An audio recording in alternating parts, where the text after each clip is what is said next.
We're back with Tom Teague, our financial guru, former Wall Street pro, and now still investing in other ways. Tom, thanks for coming on, man. Absolutely. So you've been putting out some really high-speed stuff on the Fed and actually more on the monetary system. Jump into that for me. What do you think's going on? Well, I think, there's a lot of debate about the independence of the Fed being compromised right now. Mm-hmm.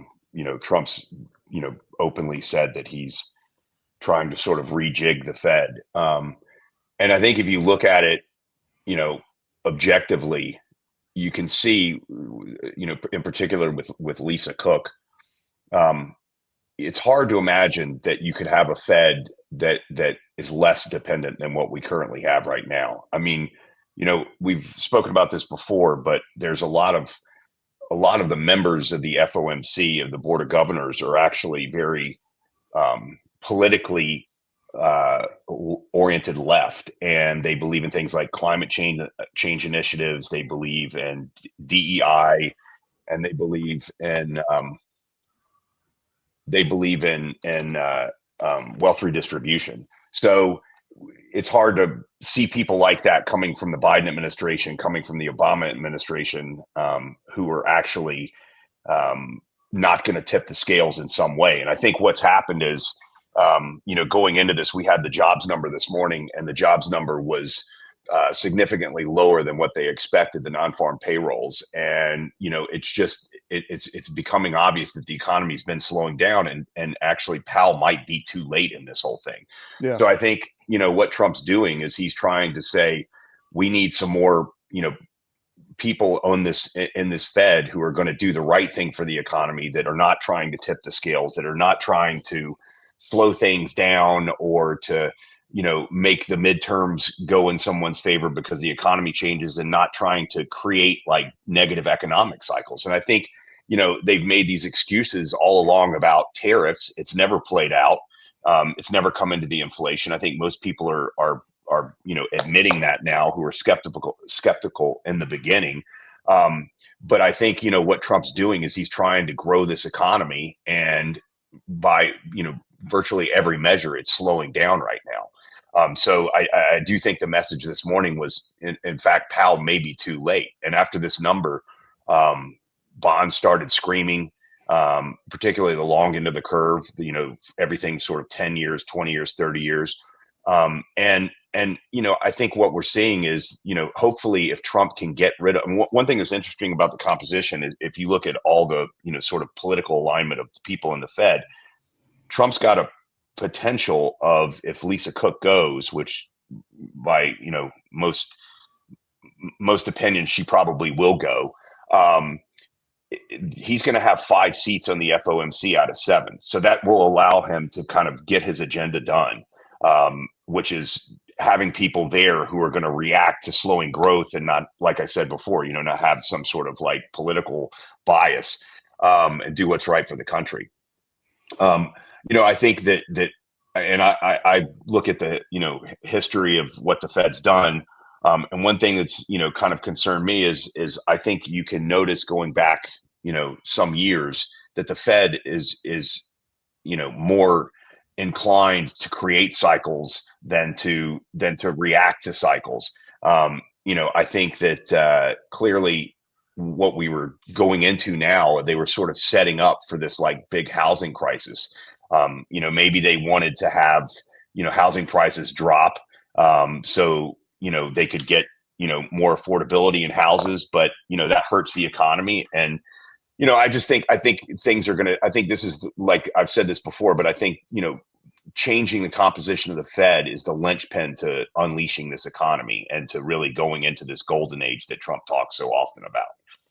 Well, that's fascinating, because the golden age may be more than just tariffs and more manufacturing. It may be a completely changed monetary system, a changed Fed, Correct. And a changed, really global financial structure. Is that what you're saying? Correct. Yeah. Well, I mentioned this last time, but there's a lot of people that believe that the stable coins that are, going to come into existence, are going to use treasuries as collateral. And that is enormous change to the financial system, and it would have an enormous impact on the treasuries on the front end of the curve in the beginning, and possibly the long end of the curve later on. There's estimated between 10 and 16 trillion euro dollars outstanding. And if the Treasury pushes on, Europe and the rest of the world to convert their existing dollars into stablecoin dollars that are backed by treasuries, it is a game changer to the financial system for sure. And I think that's something they're working on. So like that, that's a huge, that'll be like a sort of 3-generation change in the monetary system if that were to pan out. And I think it's something that they're definitely going to push toward. The other thing, just to mention is that by controlling the board of governors and the FOMC, it gives Trump the ability to do things in terms of regulation, in terms of banking, that he hasn't really had the power to do before. Bowman, who's on the board of governors, has mentioned this supplemental leverage ratio that banks are currently paying, either cutting that down or scrapping it altogether when they own treasuries, which is an absurd thing. It's like sort of like a fee they have to pay to have treasuries. And if I think Powell opposed her nomination as the deputy on the FOMC, and but she's very pro this, and I think this will allow Trump to get stuff like that through. So it'll help with regulating banks. It'll help with banks being able to own treasuries, and it is I think possibly a massive change in the financial system. So what are the I guess implications of that? Is it going to be easier to get a loan? Is it going to be more credit in the economy? How's that going to manifest, do you think? I think you're going to see, and I'm probably I'm probably not, like, I'm in a minority here, but I think you're going to see a huge treasury rally, and I think mortgage rates are going to start to come down. I think with more assurances that the Fed is going to cut rates, you're going to see more people move into the longer end of the curve, which is going to help mortgage, people who are buying houses with the mortgages. I think that'll help. I think you'll start getting, one of the things that one of the conspiracies that I've sort of bought into is that the Fed allowing for the bond market to crash in 2022 when it underperformed equities was a way of slowing down the hemorrhage of the migration from the blue states to the red states. I think, you start seeing mortgage rates come down, you're going to see that move continue, and it's going to really hurt the tax bases of a lot of these blue states that have high taxes up north. But I think, I think you're going to see treasury markets do better, mortgage rates come down. And one thing that's kind of interesting is, Bessent's sort of view is that if we should be growing at 3% GDP growth. It is possible that with AI and with spending on infrastructure, with onshoring, with manufacturing more products in the U.S., the things that they want to do, and the reason behind a lot of these tariffs, we could have a big construction boom. There's a shortage of houses. We could have between 3 and 5% GDP growth. And I'm definitely in a minority on that. But for every point of GDP growth, you get about a 5 to 6% increase in S&P earnings. So this is like potentially very big, right? And people moan about the high PE and the market right now. But, if this starts happening, if they start cutting rates and it feeds through the economy quick enough, then, we're going to we could possibly see some big growth and big earnings growth as a result. So I think that's where you got to look. So that's what the market's pricing in, is what you're saying, essentially. Well, I think today, the market's pricing in possibly 3 cuts this year. Yeah.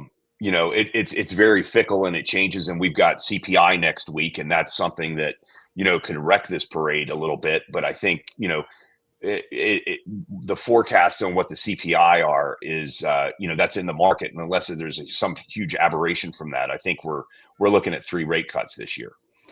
So you've got a possibly new Fed, which won't be able to, print money so easily for the forever wars, possibly, if it's controlled. You've got a new financial system. You've got more opportunity. You've got juiced earnings. You've got the debt of the United States possibly being dealt with in a very unique and I guess, ingenious way. Correct. That's pretty heavy stuff, man. Yeah, no, I mean, if this goes through, it's very bullish, I think, for the markets and the U.S. economy.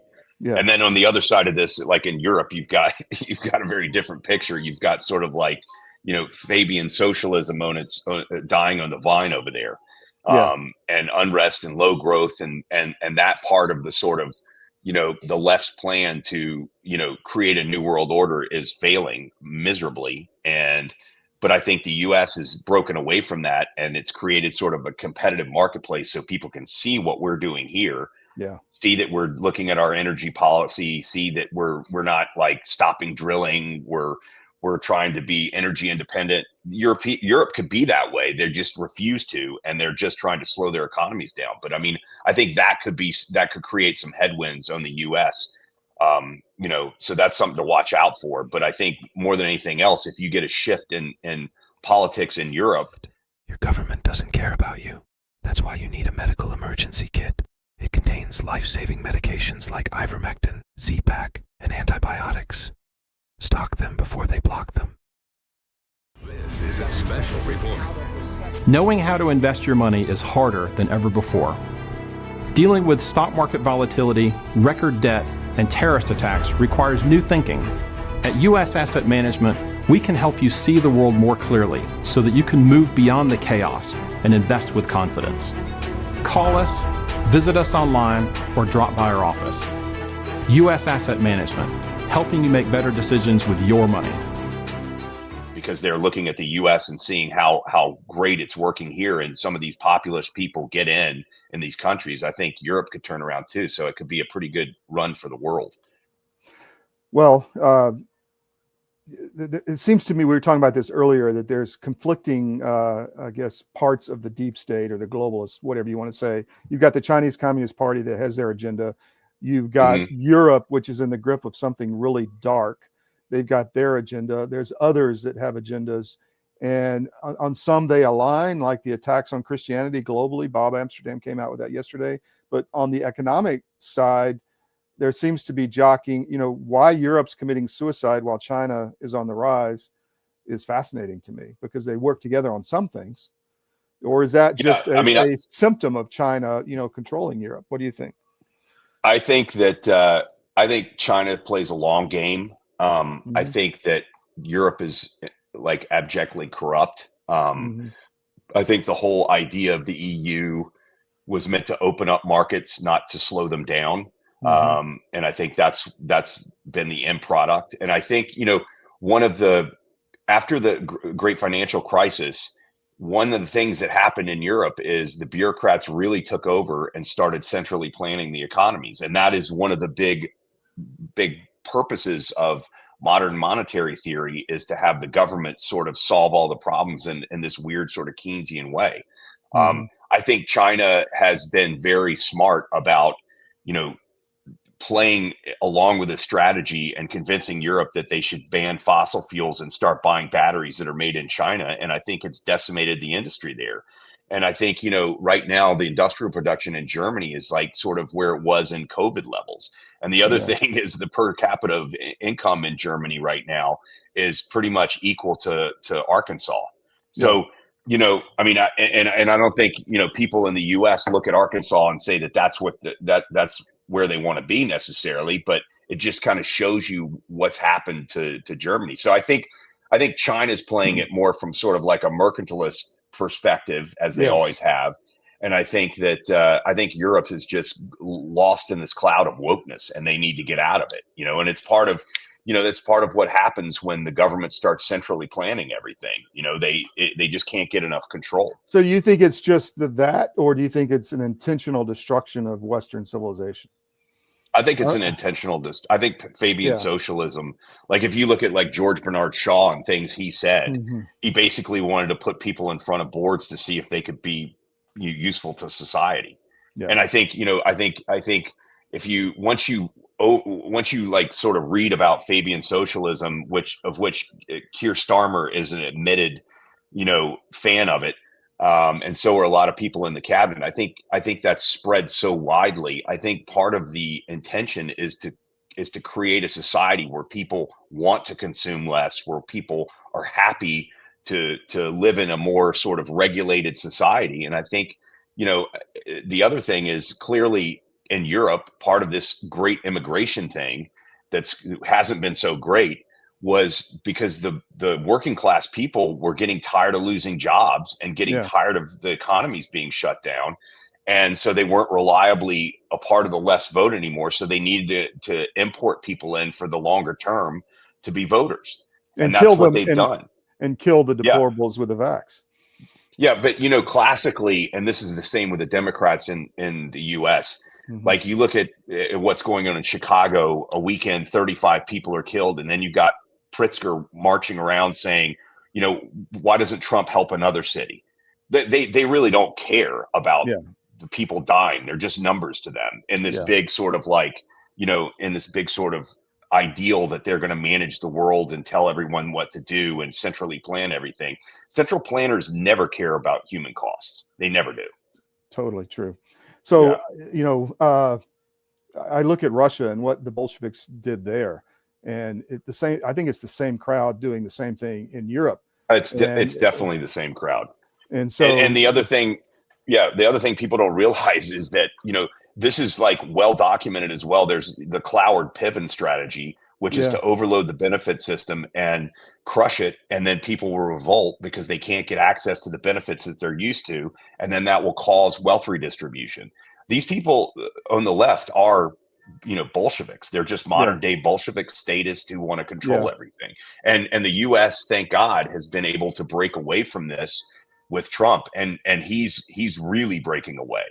Yeah, now it's getting full steam. I mean, the gas got poured on. So I just wonder, that's obviously going on in Europe, but is the Chinese Communist Party encouraging that, or is something? I'm sure they are. I'm sure they are. Because in more ways than one, it works for them, right?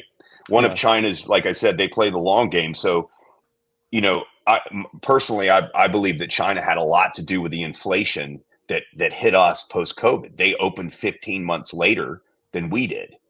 The virus came from China. It was spun in a lab in China. Like that's pretty much, understood now. But I think that China plays the long game and it's in their interest. Like if you really want to hurt Europe's industry, convince them to buy batteries and to move away from fossil fuels, batteries that are manufactured in China, move away from fossil fuels, and convince them all they're going to burn to a crisp by climate change, they'll do it. And that's exactly what's happened. So I think from China's perspective, this has just been an opportunity for them to catch up. Like you look at Germany's GDP. Germany's GDP now is like around 4.5 trillion or 4 trillion. We're like 6 times bigger than Germany now. Yeah, it's crazy. So like, people, when I say to them that we can grow by 3 to 5% GDP if we get things right, they're like, no, that's impossible, because they've all been sort of like brainwashed into believing that in the Western society we shouldn't try to achieve that, right? And I do think that China is behind a lot of this stuff in a lot of ways. I also think, like, we've seen before, a lot of the climate change money comes from the Middle East. They don't want the UK to drill for natural gas. They don't want Hungary to be able to access its natural gas. Like Europe's got loads of fossil fuels. They just have no interest in dealing with it. So it creates a new market. It's good for Russia. It's good for the Middle East, not necessarily people that, that they want to be buying from, but it's their own fault. Fascinating stuff. It's really going to be interesting to watch this unfold, man. What a time to be alive. Interesting times. It's wild. Yeah. So, Tom, you're going to be writing for our business channel, the Manhattan.press. What kind of stuff do you think you're going to focus on?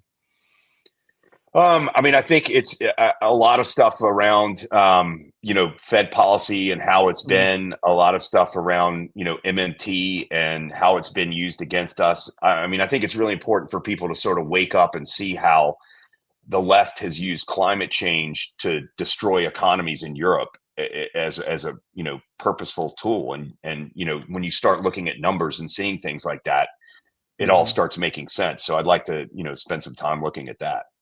Excellent. So that'll be on the Manhattan.press, I think, on a weekly basis, and we'll continue the interviews with Tom. Thanks very much, my friend. Until next time. You're welcome. Anytime. All right. Bye.